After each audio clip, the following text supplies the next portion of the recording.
Você já deve ter ouvido sobre trombofilia e fertilidade, mas será que existe algum tipo de relação? Exatamente o que é trombofilia? Nesse vídeo eu vou esclarecer essas dúvidas.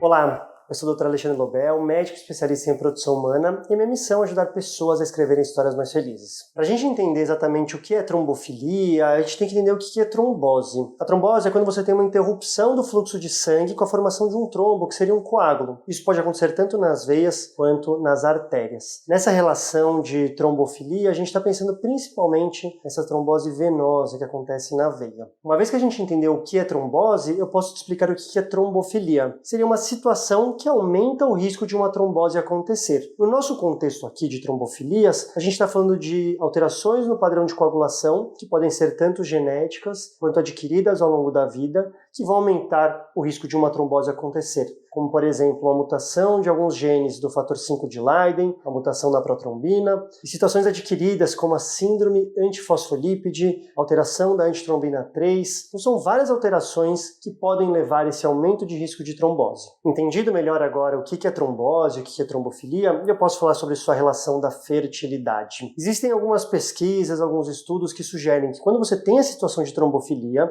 numa gestação você poderia ter a formação de microtrombos, e esses microtrombos atrapalhariam o processo de implantação e desenvolvimento da gestação. E isso poderia se refletir tanto no aumento de risco de abortamento, quanto em problemas na própria gestação em si, como a restrição do crescimento, problema de desenvolvimento da placenta, aumento de risco de pré-eclâmpsia e até situações mais graves, como por exemplo um óbito fetal. Essa relação ainda está em estudo, ainda está em análise. A gente não tem estudos tão robustos ainda para mostrar em que situações realmente uma trombofilia poderia aumentar o risco de infertilidade, poderia aumentar problemas na gestação. A verdade é que o tema fertilidade e trombofilias ainda é algo que precisa ser muito bem estudado, mas isso não significa que ele deve ser ignorado. No meu site eu tenho vários textos falando sobre trombofilia, sobre gravidez, sobre infertilidade e vários outros aspectos. Para acessar é www.alexandrelobel.com.br.